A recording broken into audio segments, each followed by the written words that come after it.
is absorbed with Janasya Mohayam Aham Mameti, with that state of consciousness, just like children, dear devotees.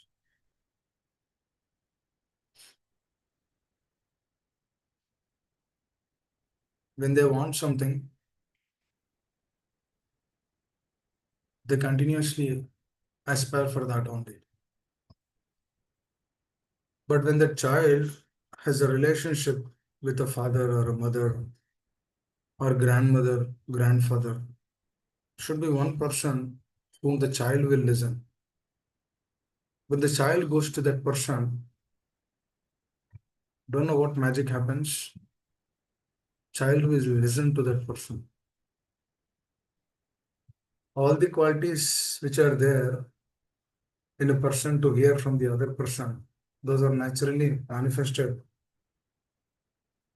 in the heart of that child. And then he will hear to that person and then he moves forward.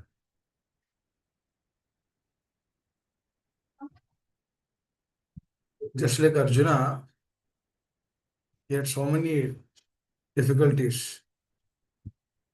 The moment he took shelter of the Lord, he came out of that. For example, this happens in the life of devotee when he settles in Krishna consciousness.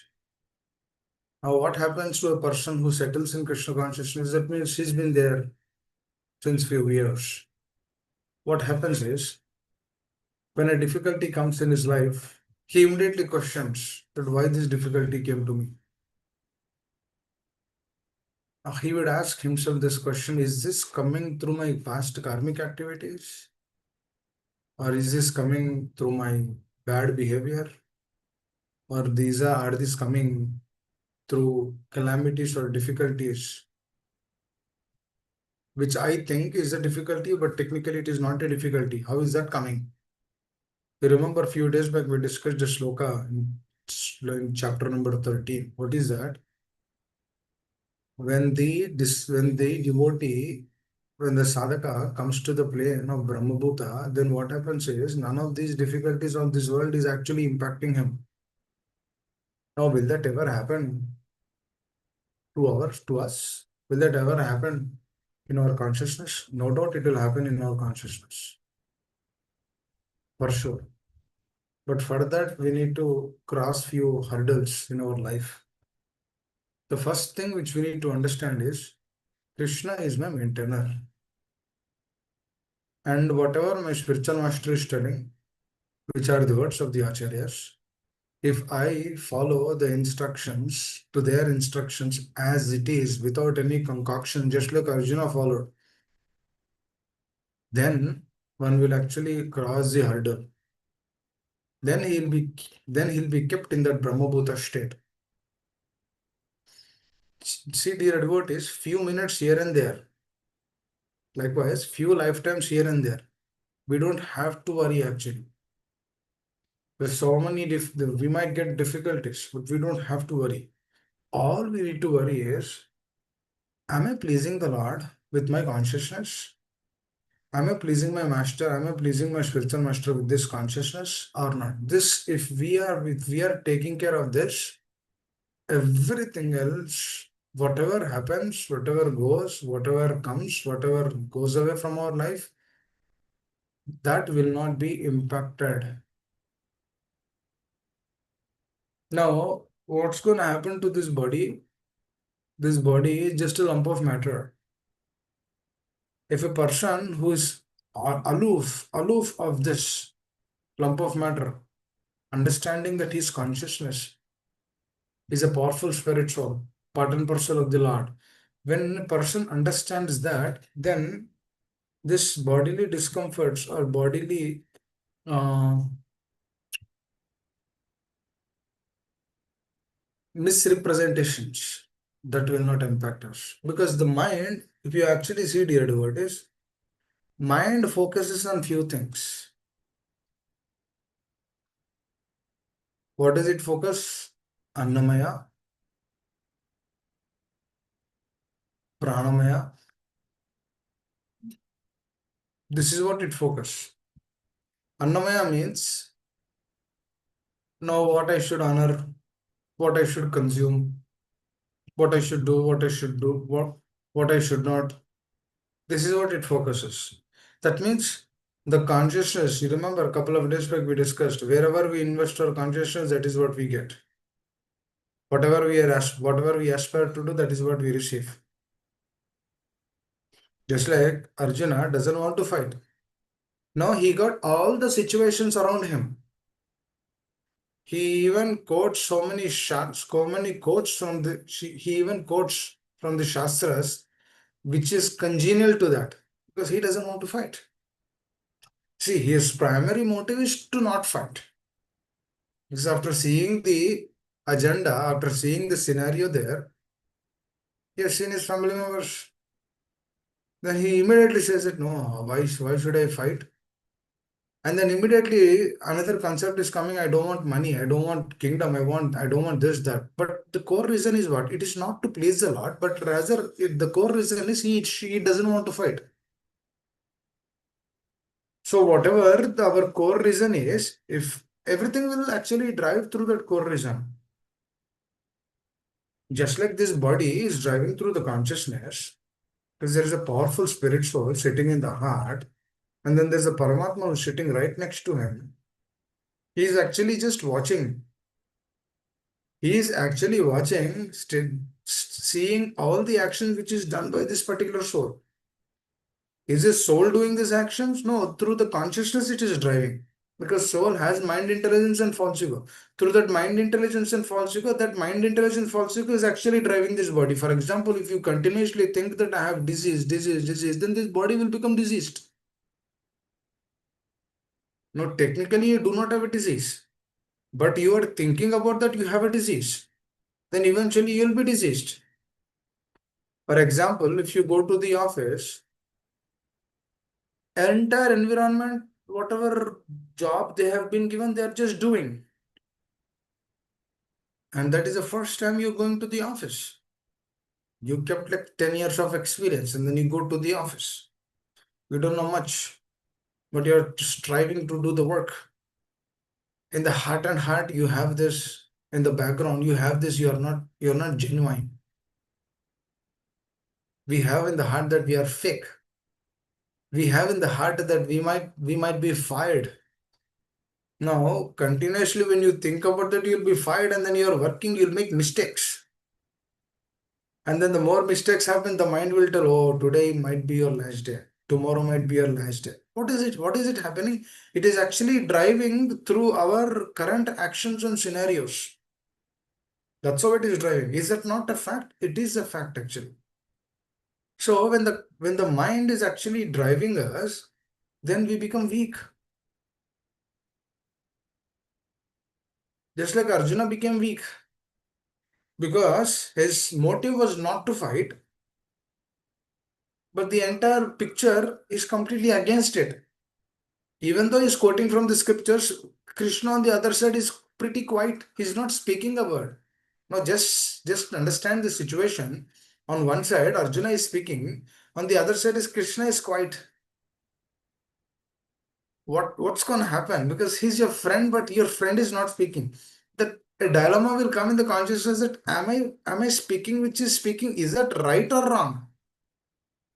Is that correct state or not? That dilemma also came to Arjuna. And then after giving all that understanding, he says, my dear Lord, I can't do this. I can't digest this. I can't take it anymore. I'm submitting to you. You help me. You tell me what to be done. I will do that. That's how the Gita began. This state of consciousness, I always think about this. Because why always we need to think about that is, see here, dear devotees, if a child is submissive, if a child understands what he is supposed to do, then if he accepts the situation, then his business becomes easy. For example, if the child is taken to the hospital, the child is little adamant, doesn't want this. He's shaking here and there. He understands that he has to be given that injection. or some he has to be given, because if that is given, then only it's good for him. But the child knows that. Then what happens? He goes here and there. He doesn't support. Then somebody has to hold him tight. Then the injection has to be given. If the jiva in this world doesn't understand how this world is designed, then he is in a state of topsy-turvy. He's in a shaky consciousness. Through that shaky consciousness, what happens is he cannot understand the science of Krishna consciousness. Then what happens? The material nature will take over the control of him, because he's in a diseased condition. Now, through the diseased condition, what is happening? He forgets the natural identity, that he is a servant of the Lord. That is completely forgotten. Through that forgotten state, what is happening? The core existence is lost. Now, when the core existence is lost, then what happens? The jiva again falls into this cycle of birth and death. That is a core reason how and why the jiva again falls into the cycle of birth and death. But in the life of Arjuna, it is totally different. That is why Srila Prabhupada says us continuously again and again that we should perceive the truth just like how Arjuna perceived this truth. Now, how Arjuna perceived the truth, he gave all the reasons and logics in first chapter, and then he says, "My dear Lord, I can't do this. Now you help me. Whatever you tell, I will take that." Then Krishna will give that. Then Krishna comes in. That is when the Krishna, the Lord, comes in the life of Arjuna as a spiritual master and then guides him. Please understand this. This is a secret actually. Because on the other side, none of the other persons understands this. There's so many people there in the battlefield of Kurukshetra, but nobody can understand what Krishna is speaking. Only Arjuna can understand. Because Arjuna has that relationship. Because Arjuna is feeling the presence. Oh, my dear Lord, you care for me. You are teaching this to me. Let me take this to the best of my ability. Then he submits. This is the sign of gratitude. What is a sign? This is a real sign. Just like we discussed about this, right? Ishvara, Jiva, Prakriti, Kala, Karma. There's always this connection. The Ishvara who is sitting in our heart as Paramatma, that Paramatma, actually we are there within his consciousness only. Just like how, just like how Paramatma is sitting in everyone's heart, not just humans, birds, aquatics, even insects, even virus. The Lord is there at every mandantarastu paramantarastu chayantarastam. The Lord is manifested in every atom. Just like He's there in every living entity, likewise, we are actually technically we are there within His consciousness. This He confirms in Gita. On one side, He says that I am sitting in everyone's heart.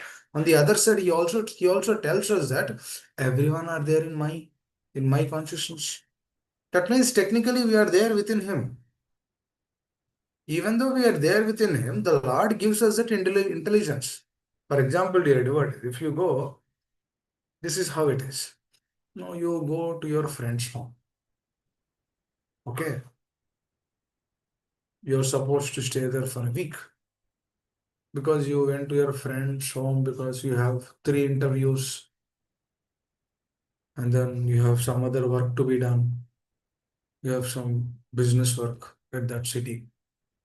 Then 3 days there, 2 days here, and then you say, technically, you can't go, you can't come back and forth. Then you tell your friend, oh, my dear friend, I will come and stay at your place for a week. And he said, yeah, please come. Now you go to his home, right? That home belongs to whom?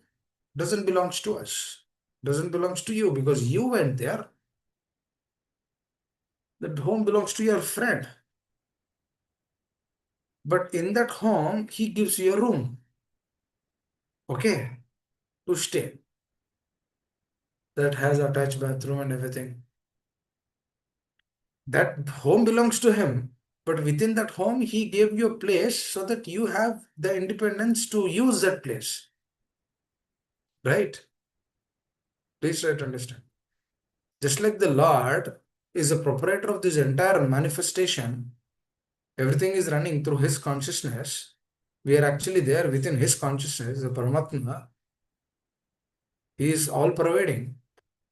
His consciousness is all pervading. His energy is all pervading. But he is not connected to that energy, but he is alive to that energy. He's all pervading, right? But within that, what is he giving? He is giving us that independence, that free will he's giving us. That means he's telling us what to be, how to be, and then later on he'll give us that independence. Now you lead this life. Just like you went to your friend's home, that belongs to him. But in that home, he'll give you a room so that you stay there for a week. And then after a week, you have to go, you have to go back to your home because your work is done. Right? Just like when this body is no longer useful, all activities are done, then you have to leave this body and then take another body. Now through this body, you might be connected to one home, two homes, three homes, one kitchen, two kitchen. That doesn't belong to you. You're just there. Just like a person who stayed there at a home for a week. Do you owe that home? Please understand. Do you owe that home?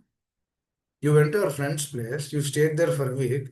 Do you tell your friend that no, this room belongs to me because I stayed here for a week? Do you tell like that? No. You have to go to your home back. Wherever your home, you have to go to Tampa. You cannot stay there.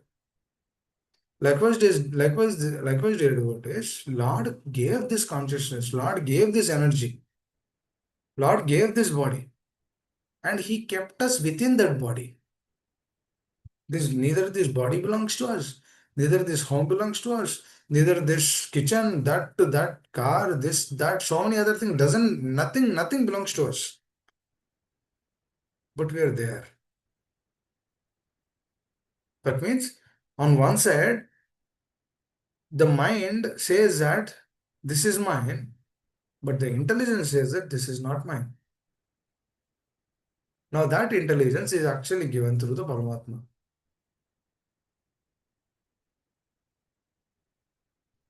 Because the Lord, He actually spoke that to Arjuna. That same truth we are discussing. By the blessings of the Acharya, by the blessings of the spiritual master, we are discussing that. But that doesn't belong to us. Does it belong to us? It doesn't belong to us. But we think that it belongs to us. This is called as a hallucinatory state of consciousness. That means we think that it is there, but it is not there. Now, what is hallucination, dear devotees? You think that that person is there. For you, there is a person there. But for the other person, there is no person. For example, you are seeing a person, but when I see, you say, oh, Prabhu, there is a person there. But when I come and say there is no person to me, Prabhu, that person is actually fearful. He's trying to attack me. So for you, it is there, but for me, it is not there. But is that real or unreal? It is unreal. On one way, it is real also. How is that? At the time of the death, when Yamadutas come, how the other person, the our family members, they don't see that, but we would see that because our number came. No, if we are not fully Krishna conscious, what happens? We will see them. No, that is not hallucination. That is truth. So, what is real? What is unreal? On water, we see land. On land, we see water. Both are there. No, which one to perceive at what time, that is given through our intelligence that comes. That means Which one we have to accept at what moment, that we should understand. That is a truth. That is a science. When that is understood, then none of the problems are impacted to us. That means the Paramatma who is sitting in our heart, he actually tells, guides through the process of Shravana. And then what happens, dear devotees, when very important things do come into our life, into our consciousness, then these words do come, do pop up. And then through that we take this science of Krishna consciousness. And then that's how we move forward. Because we are not away from any of these things. Our state is not to be away from this. Today, tomorrow, this life or next life, we have to come to this state. There is no other way around. There is no workaround. Just like dear devotees, please try to say this. When, remember, a couple of days ago, we discussed about this, right? When Kayadu comes to Prahlad Maharaj, she's conveying her concern. And then how beautifully Prahlad Maharaj connected that concern to the concern of the Lord. Now, how come mother's concern was connected to the concern of the Supreme Lord? That means what is Prahlad Maharaj doing? His heart and heart, at everywhere, he's seeing the presence of the Lord. Through his mother also, he's seeing the presence of the Lord. Through his mother's words also, he's remembering the Lord. Not just he's remembering the Lord, he's reminding his mother also about the glories of the Lord. Is that not something fascinating? It is super. It is amazing state of consciousness. That means at every nook and corner, he's seeing the presence of the Lord. That means the calamity which she brought, now after the conversation with the son, she forgot that calamity. Beautiful. That means, for example, I'll tell this. For example, dear devotees, if you are, let's say you applied for a job and then you go and meet your friend. And one friend is telling, oh, that job belongs to you. You'll get it, don't worry. Then what happens? We generally don't worry because he's our friend, he's telling, no. Now there's the other person who's coming and telling, no, no, no, this company is very difficult. I don't think you'll get a job. Because, no, because this is a difficult company. You cannot get this.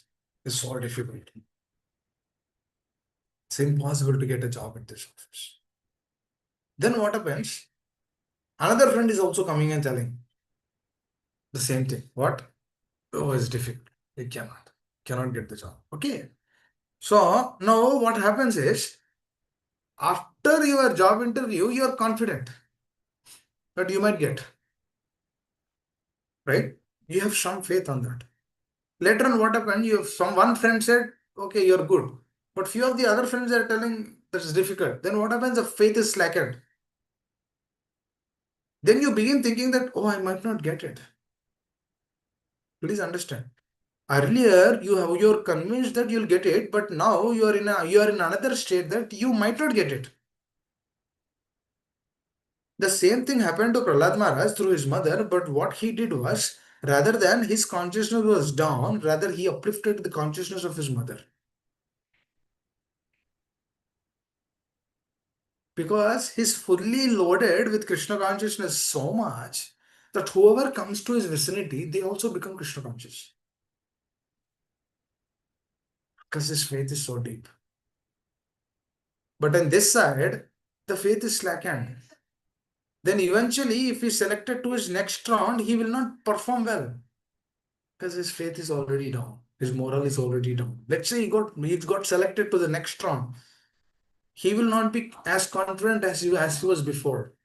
Because his friends' words are ringing in the background. that you cannot do this. Please try to understand this. This is a very, very important aspect.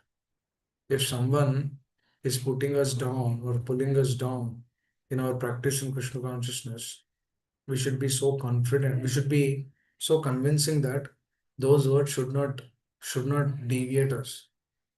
Now, how when those words will not deviate us?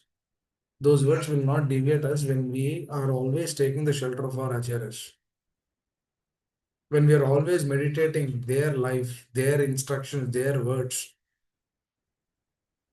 their mood, their consciousness, when we are actually thinking about them, we will actually stay with them. Please understand this. If you discuss more about a negative aspect, then life, what happens is it becomes negative.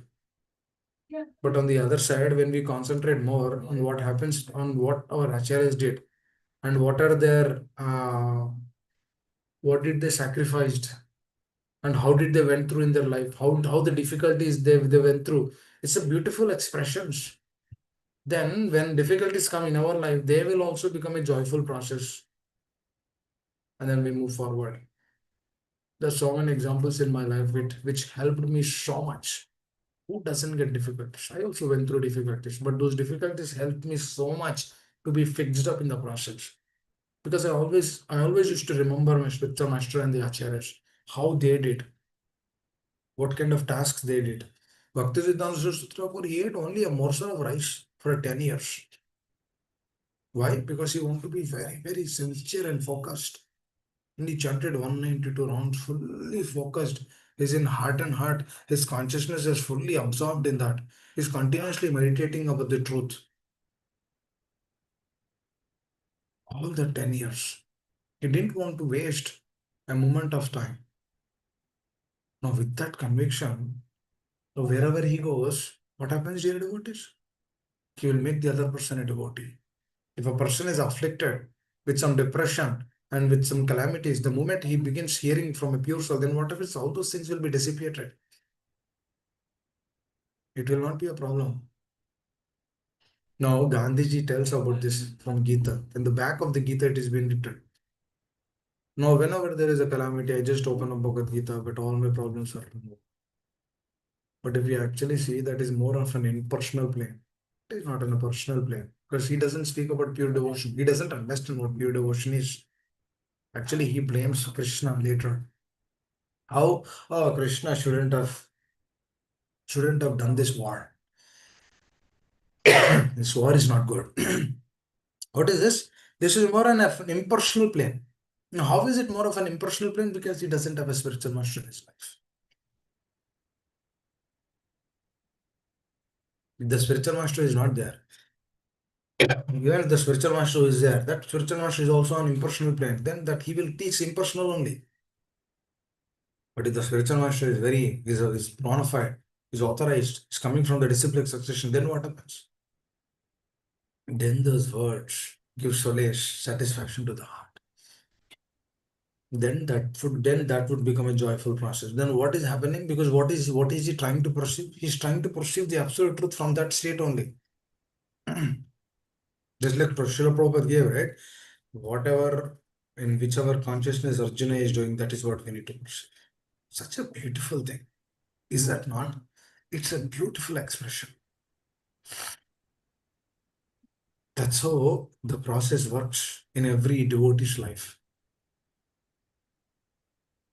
He's always checking in heart and heart. Is this pleasing? Is this pleasing them? Will Paramatma, will the Supreme Lord be happy with me? The Lord is ready to take control when we give our control to Him. How do we give our control to Him? The more we follow this truth to the core of the heart, this is what is giving our control to the Lord. Just like the two birds sitting, one bird is actually eating the fruit, the other bird is actually watching. Kathopanishad, Srila Prabhupada quotes this. Kathopanishad gives this example where One bird is actually watching, the other bird is simply eating. That means the other bird is engaged in the duties, in the work. The other bird is engaged in the karma activities. It's doing an action. But while doing the action, the bird is not actually observing the other bird, which is sitting right next to him.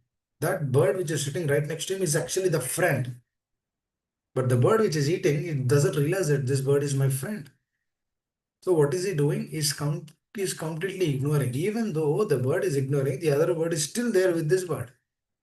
Doesn't go away.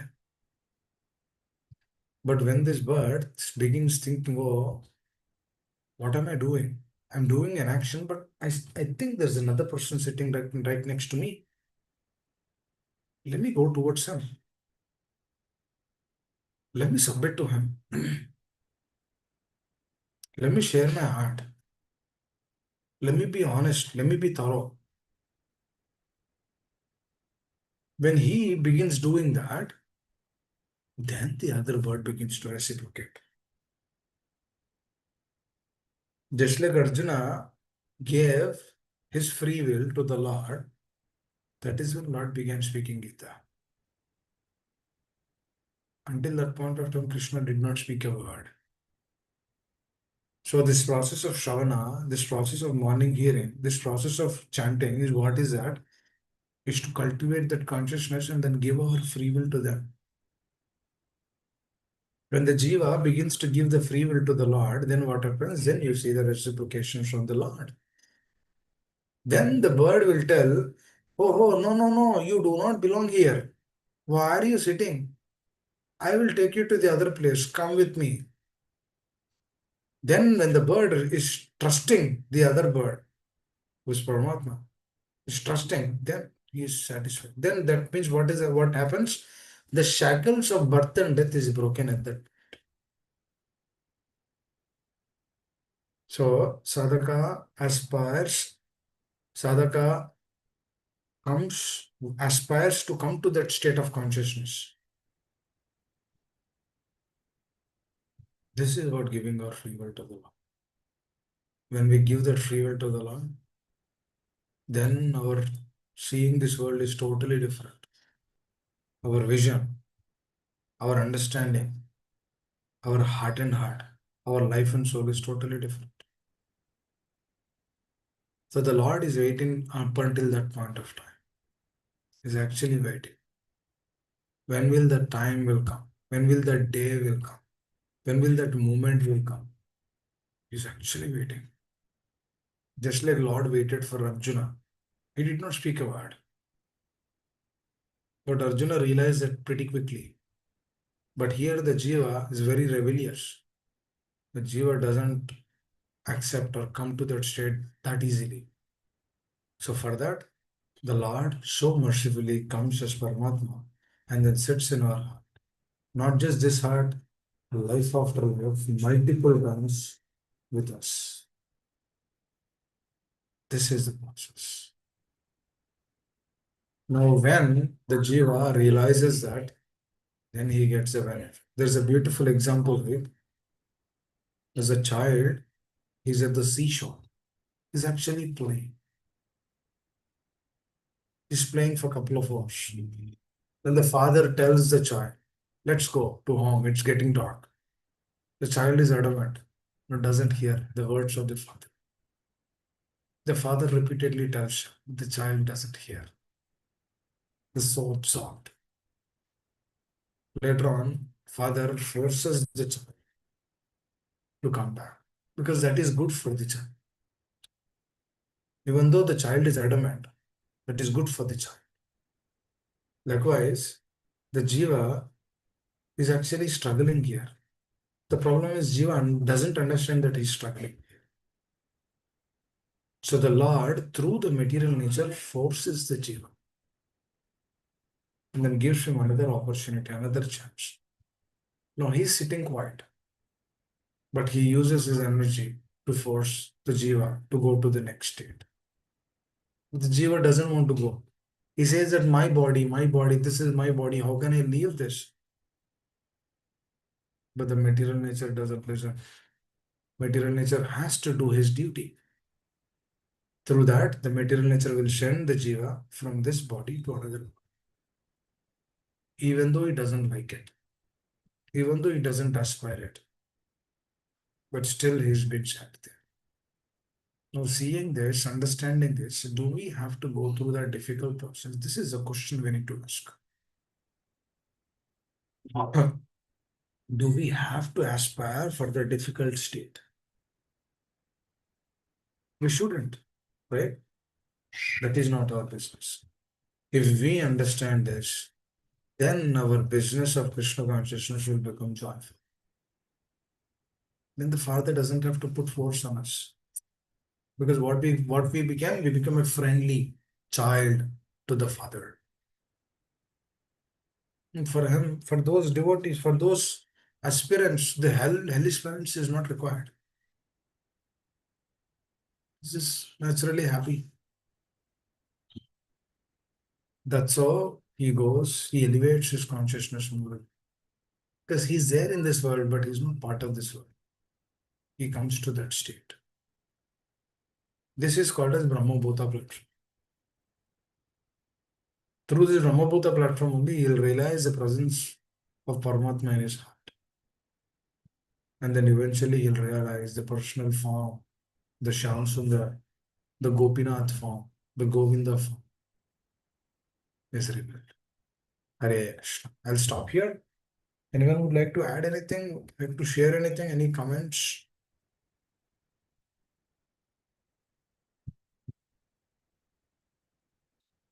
Hare Krishna.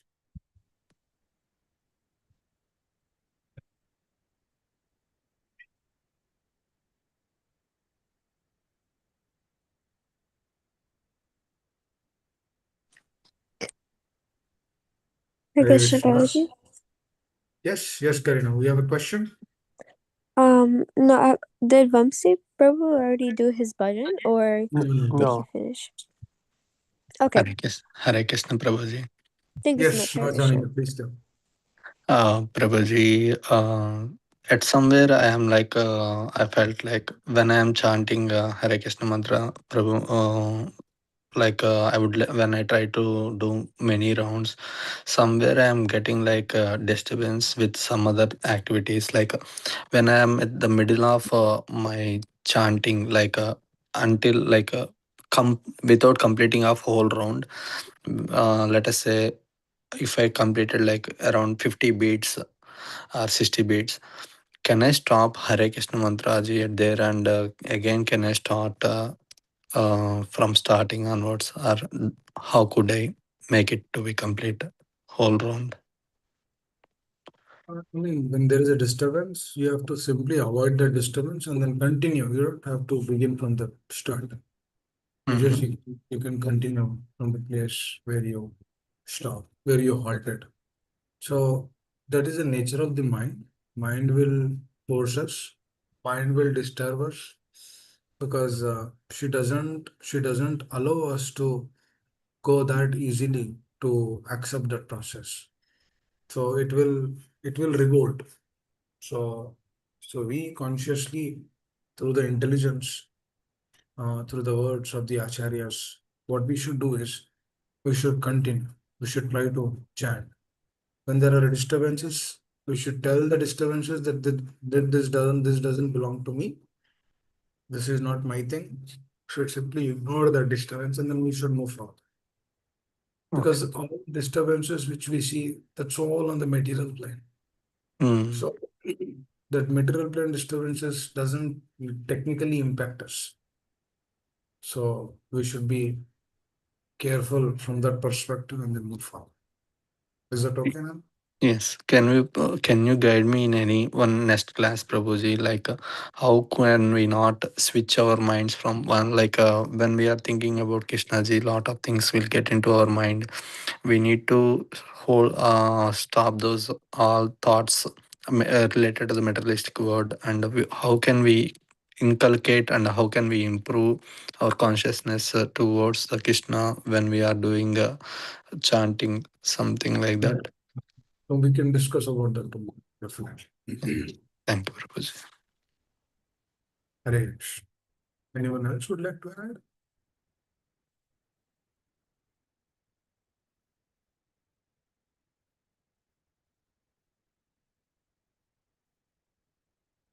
Okay, thank you. Thank you very much. Dear Vanshila Prabhu, please take over the call and then Hare Krishna Prabhuji, continue the Dandat bhajan. Pranam. Thank you for the wonderful message. Today's bhajan is about not forgetting Krishna by Bhaktivinoda Thakur.